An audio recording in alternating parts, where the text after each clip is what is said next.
Bem-vindo de volta. Hoje estamos aqui com o Coronel Douglas Macgregor, um veterano de combate altamente condecorado e ex-assessor do Secretário de Defesa dos Estados Unidos, para discutir seu artigo recente intitulado "A Equipe América está de volta e seguir a história não tem um plano real". Vou deixar um link na descrição.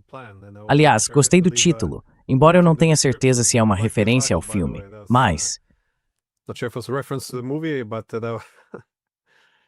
Você já viu o filme, aquele dos fantoches? Sim, foi em 2003 ou 2004, eu acho. Sim, acho que é uma demonstração perfeita do que está acontecendo em Washington atualmente. O que está acontecendo em Washington atualmente? Bem, isso se referia, é claro, ao ataque à Venezuela. Mas acho que isso precisa ser colocado em um contexto mais amplo, em termos de objetivos, estratégia e também, imagino, do que realmente significaria ter sucesso.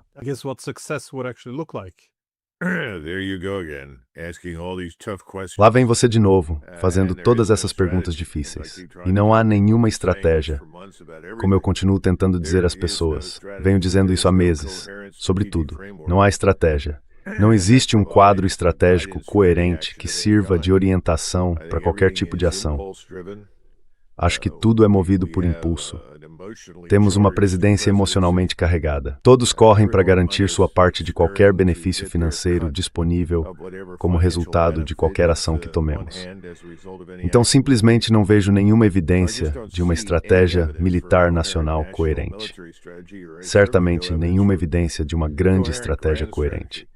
Se você olhar o que aconteceu, isso é muito típico dos americanos. Entramos, fazemos um grande alarde, declaramos vitória, nos parabenizamos, e então alguém pergunta, e agora?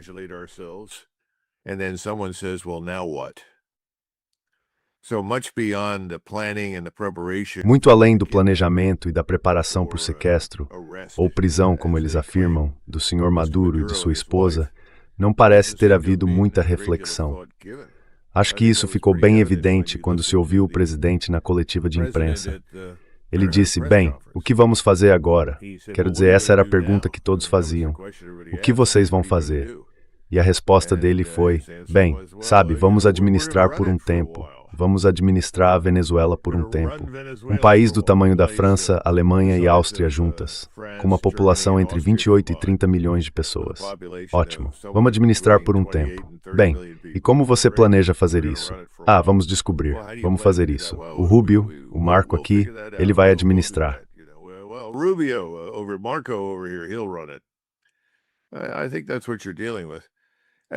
Acho que é isso com que você está lidando. Quanto à operação em si, pelo que consegui descobrir nos últimos dias, conversando com pessoas que têm muita experiência em campo e um histórico em inteligência, o que eu não tenho, parece que gastamos uma quantia enorme de dinheiro para subornar todos que pudessem interferir na captura e prisão de Maduro. Agora, parece que a equipe de segurança ou guarda-costas cubana, seja lá o que fosse, foi em grande parte eliminada. Como isso aconteceu? Fomos nós que fizemos. Foi feito por mercenários ou outras entidades? Não faço ideia. Mas acho que fizemos tudo o que podíamos para evitar baixas. E esse é outro aspecto lamentável da política externa americana atualmente.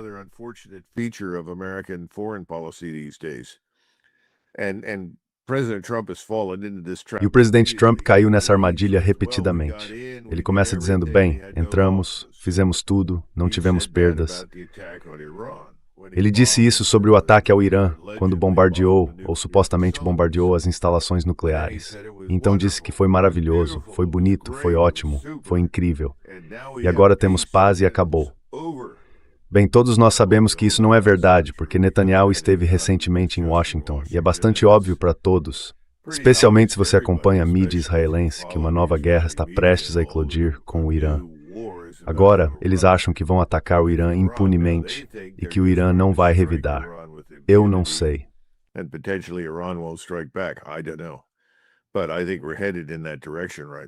Mas acho que estamos indo nessa direção agora.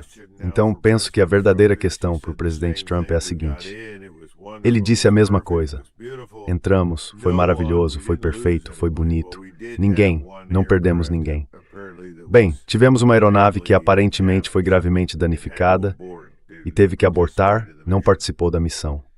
Acho que essa era a única bateria de defesa aérea venezuelana que não havia sido alertada para se desativar e nos deixar entrar. E claro, ao mesmo tempo, vemos essa nova vice-presidente que agora se tornou presidente. Ela fala pelos dois lados da boca. De um lado, ela diz a todos que vai trabalhar com os americanos.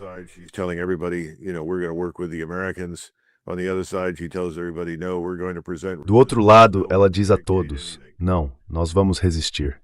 Ninguém pode ditar nada. No fim das contas, acho que não há plano de ação algum. E o que mais me assusta é que tudo isso, se continuarmos nesse caminho atual, que é um caminho de incerteza, vai nos custar muito dinheiro, como sempre aconteceu sempre que invadimos alguém. Passamos mais tempo reconstruindo esses lugares e tentando restaurar alguma medida de ordem do que gastamos para entrar neles em primeiro lugar. Então teremos que ver, mas parece ser esse o caso agora, Glenn. É bem decepcionante.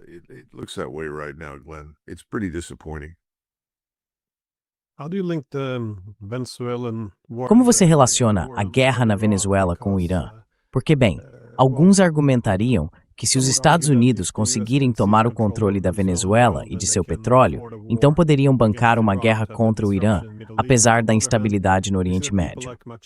Por outro lado, vemos pessoas como Machado, que recebeu o Prêmio Nobel da Paz, dizendo que se os Estados Unidos ajudassem a remover Maduro, a primeira coisa que ela faria seria transferir a embaixada venezuelana de Tel Aviv para Jerusalém, essencialmente reconhecendo essa cidade como a nova capital.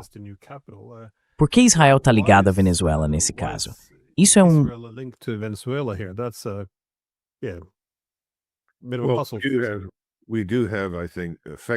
Acho que temos, de fato, governos pró-americanos na maioria dos países, exceto talvez no Brasil, na Colômbia e, obviamente, na Venezuela, pelo menos na América do Sul, seja lá o que pró-americano signifique.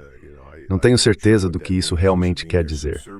Significa que eles são subservientes a nós, que fazem negócios conosco de uma forma vantajosa para nós? Não sei. Mas as pessoas falam em governos pró-americanos. Quanto ao Irã e à Venezuela, acho que houve um desejo de alguma forma, punir a Venezuela por sua posição ou postura pró-Palestina. Isso é evidente. Mas não havia e não há campos de treinamento do Hamas ou do Hezbollah no país. Isso é um grande absurdo. Seria muito mais plausível argumentar a favor de uma presença do Hezbollah no México.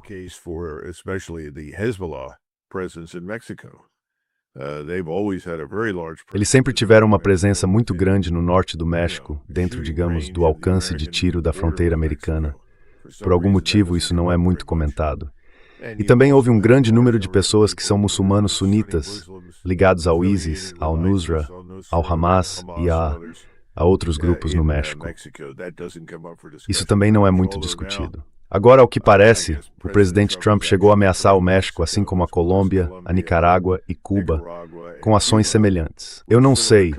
Acho que isso é muito imprudente, porque não tenho certeza se podemos nos dar ao luxo de subornar todo mundo como fizemos na Venezuela, para que nossa operação taticamente não acabe do mesmo jeito que vimos recentemente na Venezuela. É uma situação muito estranha. Agora, quanto ao petróleo, bem, o petróleo de alguma forma vai pagar por tudo.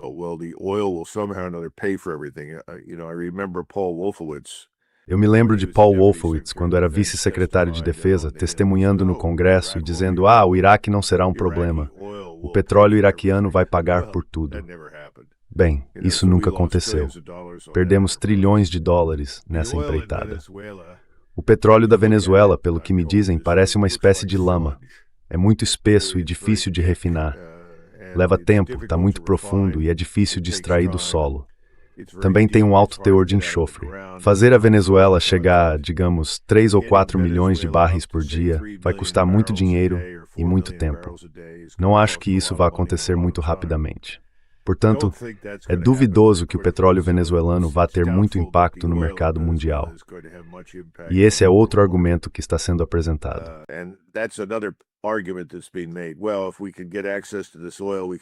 Bem, se pudéssemos ter acesso a esse petróleo, poderíamos colocá-lo no mercado além do nosso controle, aparentemente, sobre o petróleo da Guiana também, que fica ao lado da Venezuela. Isso vai inundar o mercado global de petróleo, e isso prejudicará a Rússia e sua capacidade de conduzir a guerra. Não, eu não acho. Leva muito tempo para que tudo isso tenha um impacto ou efeito real. Pode levar uma década ou mais até que o petróleo seja extraído com sucesso no volume necessário para fazer alguma diferença. Agora, há minerais, riqueza mineral em termos de enormes quantidades de ouro. As minas de ouro lá são consideráveis, mas também me disseram que estão em péssimas condições. E eles têm minas de esmeralda e têm terras raras e outras coisas. Mas é preciso entrar no interior.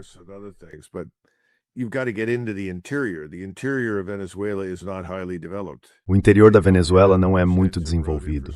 Eles não têm uma infraestrutura rodoviária extensa, então mesmo que você chegue a esses lugares, é preciso transportar as coisas para fora. E isso vai ser difícil. Mais uma vez, não vejo nenhum retorno estratégico imediato ou benefício no que fizemos na Venezuela. Parece mais um projeto de vaidade do presidente, do secretário de Estado e do secretário Hickseth do que qualquer outra coisa. E, obviamente, os doadores estão muito interessados nisso por razões particulares. Lembre-se de que os doadores, que são, em sua maioria, bilionários, inevitavelmente darão um jeito de lucrar de alguma forma com tudo isso. Mas o restante dos 95% ou mais da população não vê benefício algum. Atualmente estamos dominados pela classe bilionária.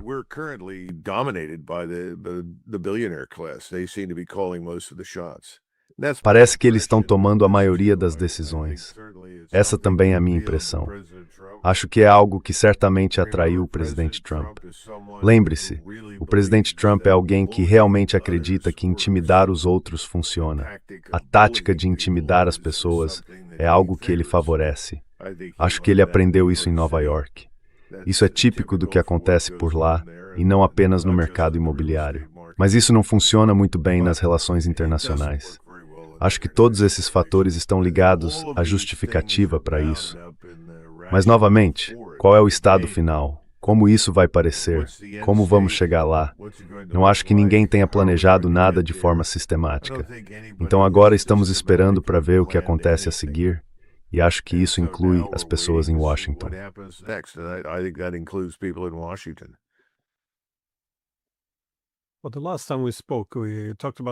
Bem, da última vez que conversamos, falamos sobre a nova estratégia de segurança nacional, e você comentou que também não havia muita estratégia nela. Mas a referência às Américas era, mais ou menos, de que o hemisfério ocidental precisa voltar a ficar sob controle dos Estados Unidos, já que agora existem outros centros de poder.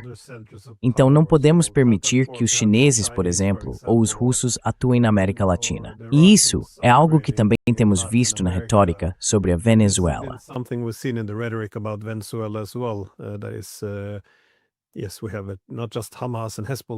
Sim, não temos apenas o Hamas e o Hezbollah no Irã, mas também russos e chineses na Venezuela, o que não é aceitável, já que esta é a área de influência dos Estados Unidos. Mas considerando que ele realmente incluiu o termo Doutrina Monroe na Estratégia de Segurança Nacional, você vê isso como parte de um esforço mais amplo para reafirmar o controle sobre as Américas, ou para negar o acesso a outras grandes potências. Eu sei que a doutrina Monroe original tinha o objetivo de impedir que impérios europeus se estabelecessem aqui, mas isso parece diferente. Seria uma questão de negar atividade econômica ou influência a outras grandes potências. Como você está avaliando isso?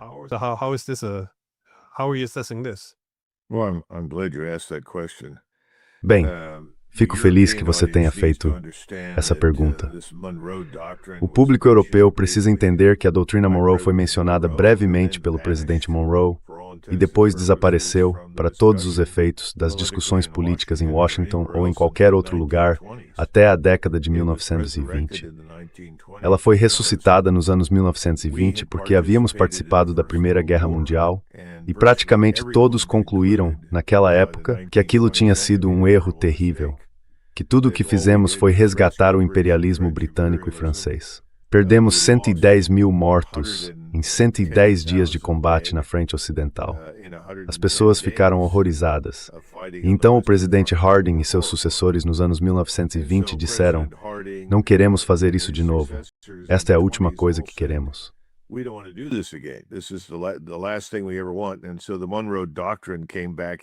E assim, a doutrina Monroe voltou à moda ou ao uso naquela época. Desenvolvemos uma estratégia chamada defesa hemisférica, que basicamente dizia: vamos defender o hemisfério de todos que estejam fora dele, então não nos desafiem aqui.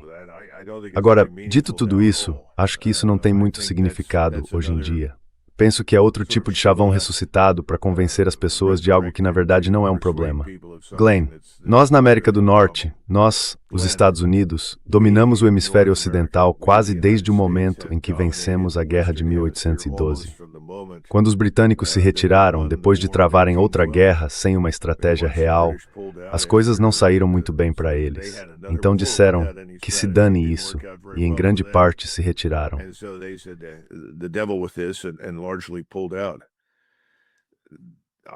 Acho que o que estamos enfrentando agora é algo parecido. Quando falamos sobre isso, de novo voltamos à questão da estratégia. Não há estratégia. Agora, queremos os chineses fora? Bem, isso se tornou muito popular, onde se veja evidência de negócios ou interesses comerciais chineses, isso é visto como uma ameaça. Isso precisa ser interrompido, isso precisa ser eliminado. Ninguém aprovou nenhuma legislação nos Estados Unidos que impeça os chineses de investir ou possuir grandes quantidades de terras agrícolas aqui. E eu sempre digo às pessoas, se vocês estão realmente preocupados com os chineses, vamos começar em casa, em vez de dizer a todos os outros no hemisfério ocidental que eles não podem fazer negócios com eles.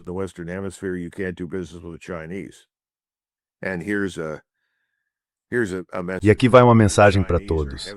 Os chineses estão fortemente envolvidos em toda a América do Sul. Os chineses são basicamente empresários. Eles estão lá para conseguir algo. Eles querem alguma coisa, seja soja, que recentemente passaram a obter de lugares como Argentina e Brasil, seja riqueza mineral, petróleo ou qualquer outra coisa. Se não conseguirem isso na Venezuela, não vão entrar em guerra. Simplesmente irão para outro lugar. O mundo é um lugar grande. A China is to its origin Lutepernai.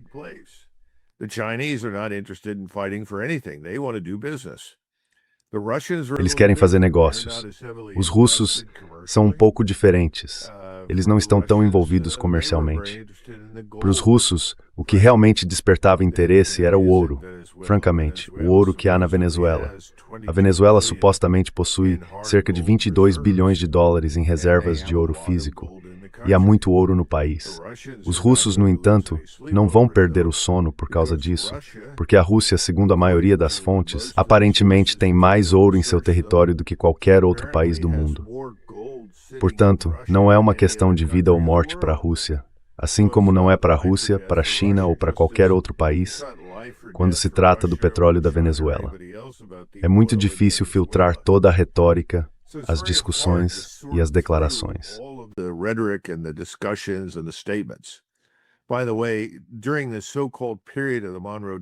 Aliás, durante o chamado período da doutrina Monroe, havia mais de 30 mil soldados franceses no México. Então, quem estamos tentando enganar? Essa coisa toda da doutrina Monroe não merece atenção séria. Mas as pessoas não são burras. Os chineses, os russos, os iranianos, qualquer outro que tenha interesse na Venezuela, não são burros. Eles não vão nos desafiar no sul do Caribe, na bacia do Caribe. Nós nunca deveríamos ter desafiado os russos na Ucrânia. Foi uma ideia idiota. Estrategicamente, quão tolo se pode ser. Os russos podem vencer qualquer batalha territorial. Não podem vencer qualquer território. E sim, Corto fala de that.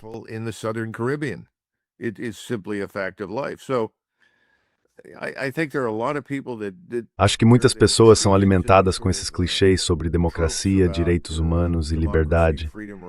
Já dissemos as mesmas coisas sobre o Iraque. Dissemos isso em muitos lugares, em muitos momentos diferentes.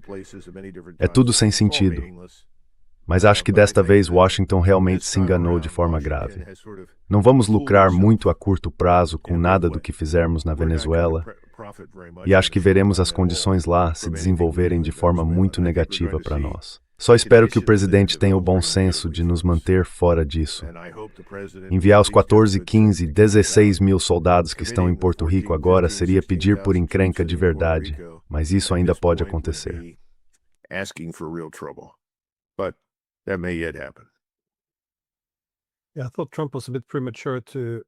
Sim, eu achei que o Trump foi um pouco precipitado. Quer dizer, foi meio como o momento do Bush com a missão cumprida, quando ele disse: agora vamos administrar a Venezuela até encontrarmos um novo governo. Mas eles ainda não controlam realmente a Venezuela.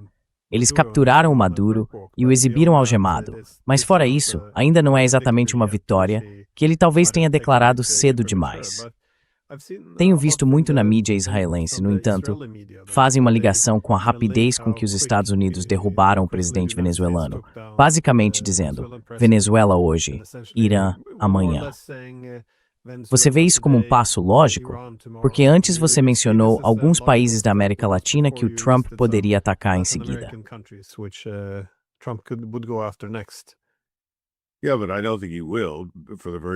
Sim, mas não acho que ele vá fazer isso, justamente pelos motivos que estamos discutindo.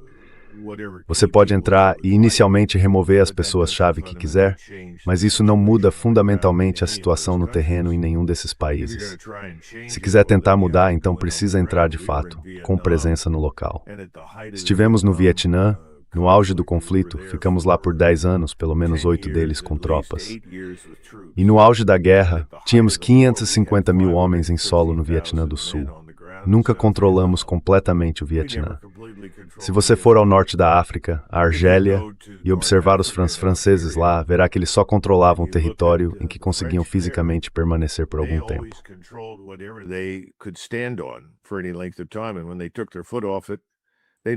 E quando eles tiraram o pé de cima, deixaram de ter controle. Quero dizer, esse é o tipo de coisa que se aprende com a história e parece que não aprendemos muito bem. Sempre gostei da observação de Genghis Khan sobre ocupações. Ele dizia que ocupações transformam soldados em carcereiros. Por isso os mongóis nunca ocuparam nada. Eles deixavam uma pequena força dentro do país, perto da capital, junto à elite governante. E essas elites sabiam que precisavam pagar tributo e fazer o que os mongóis mandassem, no que dizia respeito aos interesses mongóis. E esses interesses eram em grande parte comerciais, comércio e impostos. Enquanto fizessem isso, estavam seguros. Se violassem o acordo, os mongóis voltariam e matariam todos.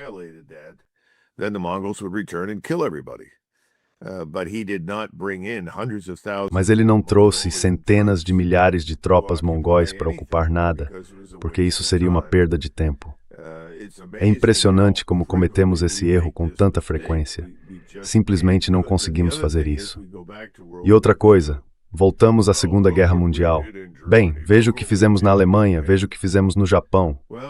Bem, na época os alemães foram muito cooperativos porque havia 15 milhões de tropas soviéticas do outro lado, com 5 milhões prontas para atacar para o oeste. Então nessas circunstâncias acho que era de se esperar cooperação por parte dos alemães. Quero dizer, eles tinham que escolher comunismo e os russos ou os americanos e os britânicos. No Japão foi um pouco diferente.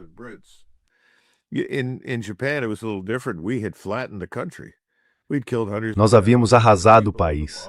Matamos centenas de milhares de pessoas nos bombardeios e o Japão estava prostrado. A decisão foi tomada. Vamos cooperar. E obviamente eles também sabiam que enfrentavam a ameaça de uma intervenção soviética. Eles não queriam que os soviéticos desembarcassem no Japão e violentassem todas as mulheres e destruíssem a cultura e a civilização japonesa, o que foi exatamente o que fizeram em toda a Europa Oriental. Portanto, havia razões pelas quais os japoneses e os alemães cooperaram. Outra coisa é que éramos um pouco mais esclarecidos naquela época. Reconhecíamos que as pessoas que precisavam reconstruir o país eram locais, indígenas. Em outras palavras, os japoneses e os alemães. E os japoneses e os alemães eram pessoas muito sofisticadas, altamente educadas e muito inteligentes.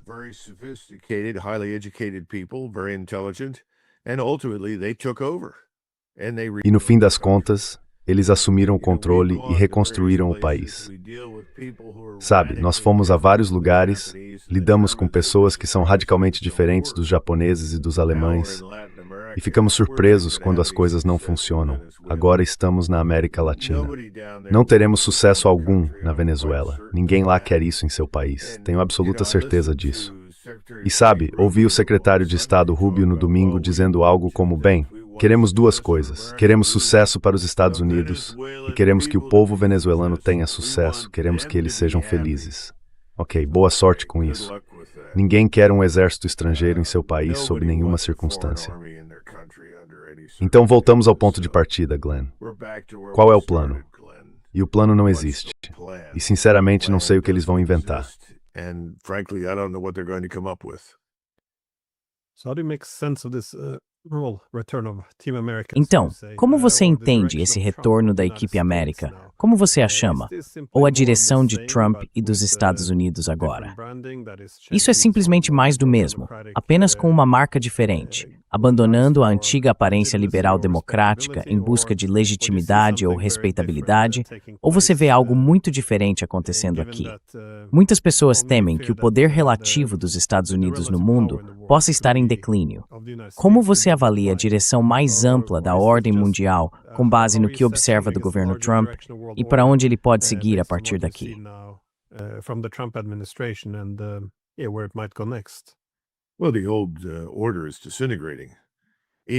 Bem, a velha ordem está se desintegrando.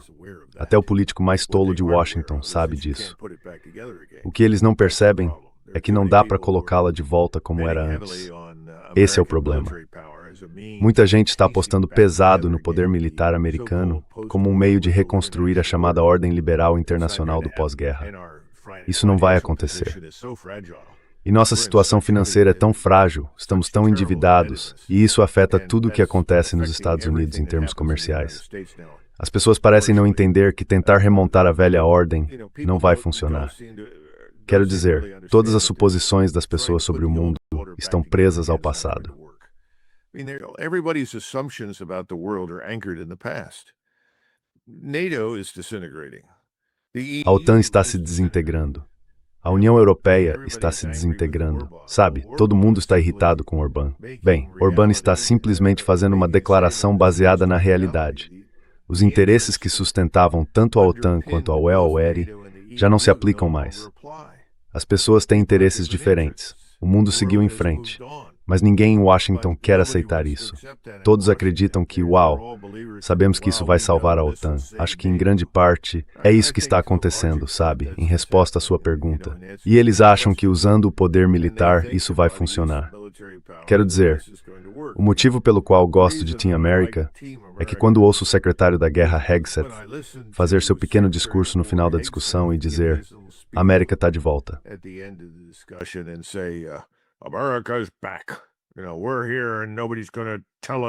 Estamos aqui e ninguém vai nos dizer o que fazer. Nós é que estamos no comando. E este presidente fala sério. Tudo isso é bravata e vai agradar muita gente nos Estados Unidos.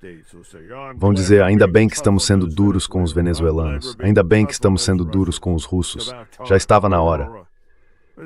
Mas é tudo fanfarronice, bobagem. Se você é quem diz ser, não precisa ameaçar ninguém. Veja, se voltarmos à crise de Suez, quando os britânicos, os franceses e os israelenses avançaram para tomar o controle do canal de Suez, Eisenhower não precisou ameaçar usar poder militar. Ele fez ligações e disse, olha, isso vai custar caro se vocês não saírem.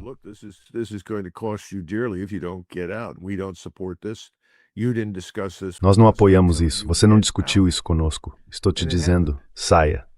E aconteceu. Parece que não entendemos que o uso mais eficaz da força está em não usá-la, mas em possuí-la, e para que seja algo crível. Tudo o que fizemos foi basicamente pegar alguém da primeira ou segunda série no recreio e dizer para o time de futebol americano do ensino médio, vão lá e acabem com essas crianças da escola primária. Coloquem-as em ordem. Digam para elas se realinharem, fazerem o que estamos mandando. Bem, o time de futebol do ensino médio não tem dificuldade em lidar com crianças da escola primária. Então não tivemos muita dificuldade em lidar com a Venezuela. É o mesmo princípio.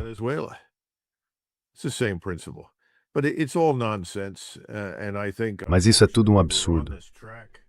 E eu acho que, infelizmente, estamos nesse caminho e o presidente Trump acabou sendo vítima disso. É como eu disse antes, meu grande medo é que nos coloquemos em uma posição em que entremos, soframos baixas e sejamos claramente derrotados de alguma forma evidente. E todos fiquem chocados, porque nos acostumamos a suprimir oponentes fracos e sofrer pouquíssimas baixas. Esse é um problema. O segundo problema que você mencionou é que não há uma estratégia propriamente dita. Foi um alvo de oportunidade e todos tinham algum motivo para entrar lá. O que eles não têm é uma forma de permanecer e fazer aquilo funcionar. E eu não vejo isso acontecendo tão cedo.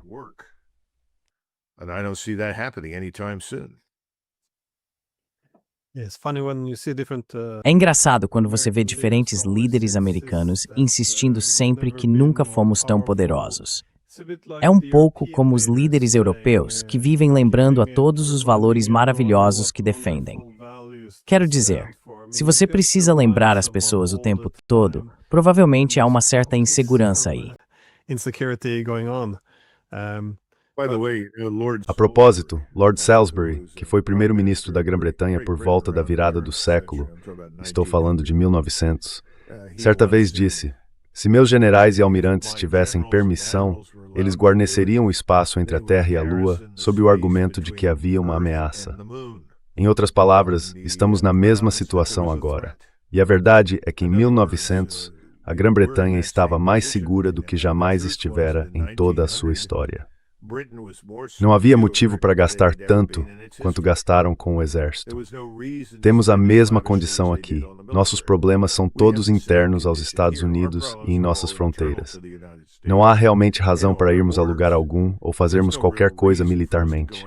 Mas, você sabe, isso faz parte do jogo que se joga. Algumas pessoas chamam isso de comportamento de império em estágio avançado.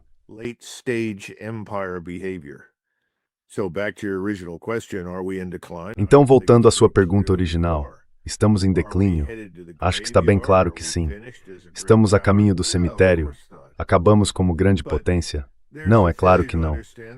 Mas há uma falha em entender que existem ciclos. Se você gasta demais, se envolve em um excesso imperial e sua economia sofre, e você a administra mal, vai entrar em declínio. Você vai entrar em uma recessão, e é para lá que estamos indo. Essa recessão é permanente? Certamente não. Vamos nos recuperar? Claro que sim. Mas ninguém quer admitir isso em Washington. Então estamos gastando dinheiro que não temos, imprimindo dinheiro que não tem valor, estamos desvalorizando a moeda, piorando a situação e aumentando o número de pessoas no mundo que não gostam de nós desnecessariamente.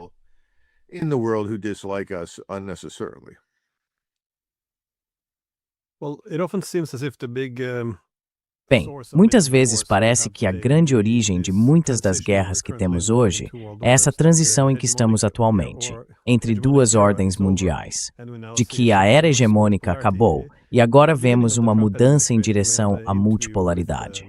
No início do governo Trump, tivemos uma entrevista com Marco Rubio, que destacou que a unipolaridade era uma condição temporária. Agora ela acabou. Você vê o governo Trump aceitando a ideia de ser apenas uma entre várias grandes potências? Ou acha que isso é movido pelo desejo de combater a multipolaridade e restaurar a hegemonia?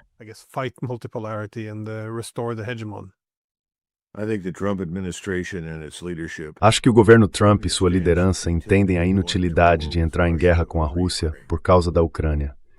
Eles reconhecem que essa é uma proposta perdida. Eles veem que os europeus têm os meios para se defender e estão cada vez mais interessados em que os próprios europeus assumam a responsabilidade por sua defesa. Acho que, em particular, ninguém no alto escalão do governo Trump acredita que a Rússia queira marchar sobre a Europa. Em outras palavras, atravessar a Ucrânia, cruzar a fronteira polonesa e ir até Berlim ou Paris. Isso é tudo um absurdo, e acho que eles entendem isso. Ao mesmo tempo, também acredito que eles compreendem a inutilidade de entrar em guerra com a China por causa de Taiwan.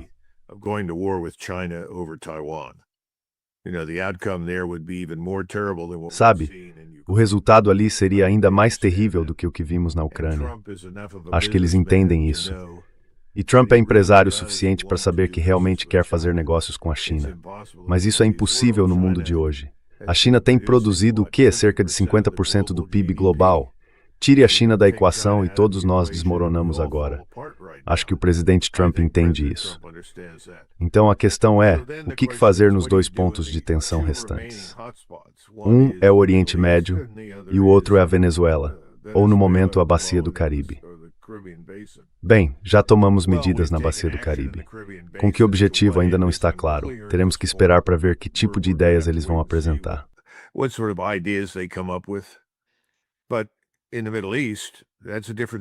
Mas no Oriente Médio é uma história diferente.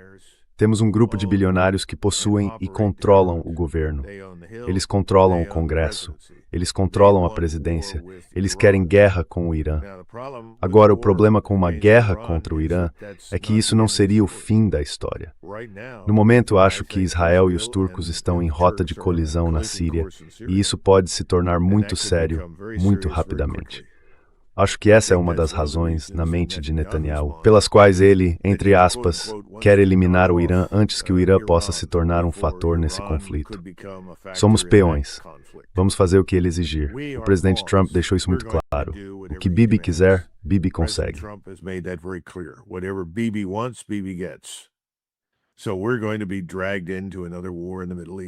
Então vamos ser arrastados para outra guerra no Oriente Médio, desta vez com o Irã.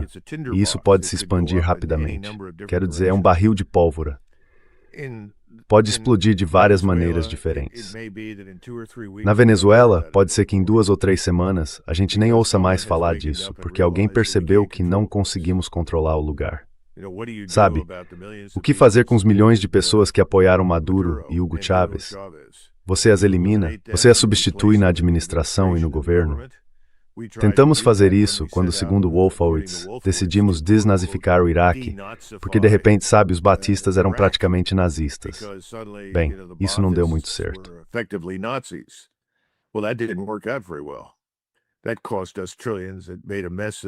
Isso nos custou trilhões. Causou uma bagunça no Oriente Médio.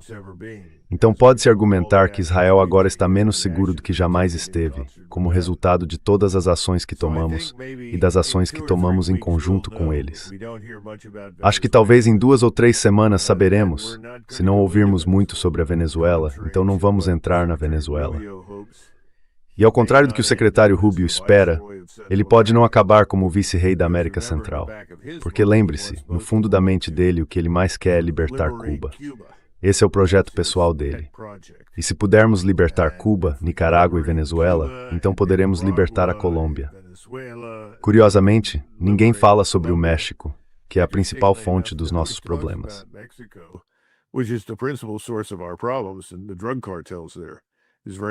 E os cartéis de drogas lá, isso é muito estranho. Isso vai voltar para nos assombrar. Vamos acabar em uma guerra com os cartéis no México. Na verdade, já estamos em guerra com os cartéis de drogas no México, mas não falamos sobre isso. Mas estamos. E vai piorar muito. Então isso vai acontecer. A guerra com o Irã vai acontecer. E poderíamos ver essa guerra se expandir para incluir os turcos. E sabemos que quando bombardearem o Irã, também bombardearão o Líbano. Retomarão a matança em Gaza. Tudo isso vai recomeçar. A diferença desta vez é que acho que a região está mais preparada para isso, especialmente na Turquia e no Irã. Então acho que esse será o ponto central, gostemos ou não, e não a América Latina.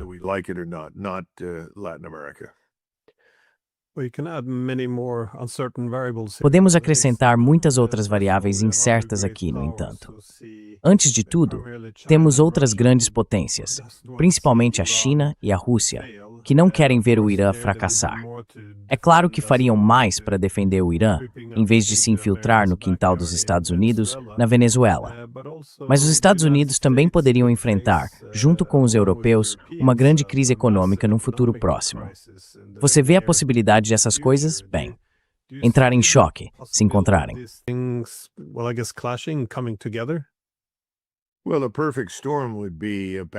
Bem, uma tempestade perfeita seria uma falência na Europa e nos Estados Unidos, junto com o início de uma guerra no Oriente Médio em grande escala. Essa seria a tempestade perfeita para nós. Isso destruiria tudo. E acho que é isso que está na mente dos globalistas que dominam o cenário em Paris, Londres, Berlim e Varsóvia. Não posso prever quando essa dissolução financeira começará. Acho que a crise já está em andamento. Continuo recebendo mensagens de amigos que têm envolvimento com o Fed, falando sobre 31 bilhões de dólares passando despercebidos para dentro do sistema bancário, a fim de manter os bancos solventes e líquidos por meio da janela de recompra.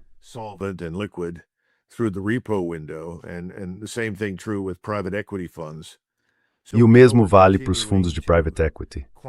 Sabemos que continuamos a fazer afrouxamento quantitativo, quer admitamos ou não. Isso está acontecendo nessas duas áreas. Os fundos de private equity, que estão muito vulneráveis neste momento, e o sistema bancário. Então isso vai desmoronar. Não posso dizer quando, mas a maioria das pessoas que observa a situação agora pensa, meu Deus. Normalmente eu falo sobre Alistair MacLeod, que é especialista em ouro, e ele certamente vale a pena ouvir. James Grant também vale a pena ouvir. Ray Dalio já fez esses apontamentos. Há muitas pessoas por aí falando sobre isso, até mesmo Warren Buffett. There are a lot of people out there talking about this, even Warren Buffett.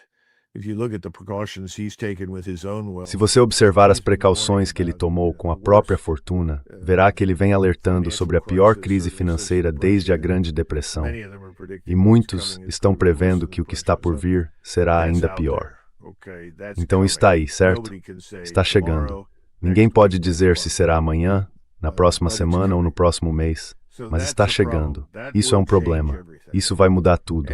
E, na verdade, em particular, várias pessoas que observaram a nós e o nosso, qual é a palavra certa? Comportamento irresponsável no cenário mundial, veem isso talvez como o que salvará os Estados Unidos de si mesmo.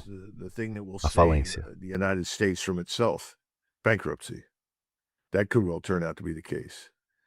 Isso pode muito bem acabar sendo o caso. Mas, ao mesmo tempo, você tem razão.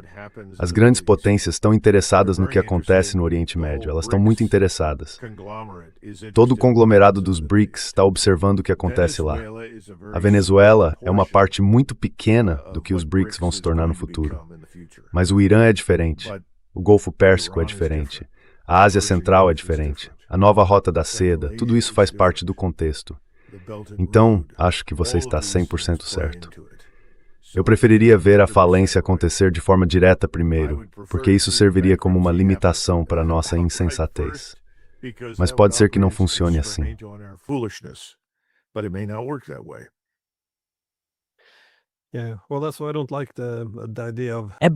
É por isso que eu não gosto da ideia de Venezuela hoje e Irã amanhã. Porque a Venezuela é um tipo de micromilitarismo. É um alvo fácil, bem na fronteira dos Estados Unidos, e ninguém vai interferir. O Irã, por outro lado, é uma grande potência militar, com laços estreitos com outras grandes potências da região que estão dispostas a agir. Sempre há um problema com uma missão militar que é bem-sucedida demais. Ela tende a encorajar. E sim, isso também se torna um problema.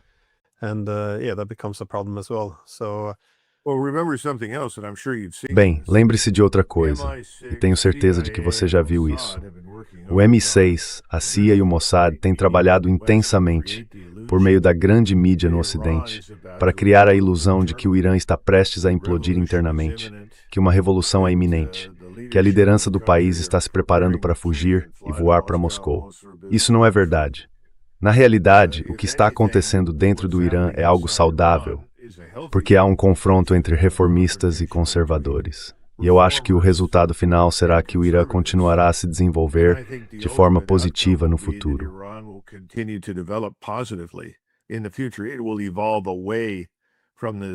Ele vai se afastar do Estado que foi fundado há 40 anos. Isso já está em andamento e só vai continuar.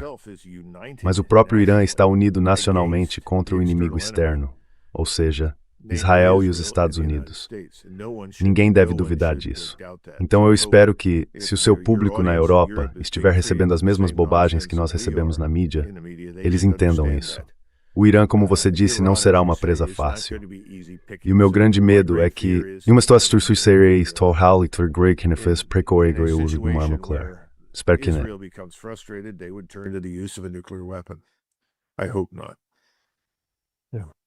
Bem, coronel, como sempre, obrigado. E sim, feliz ano novo. Isso mesmo. Feliz ano novo para você e para todos. Obrigado, Glenn.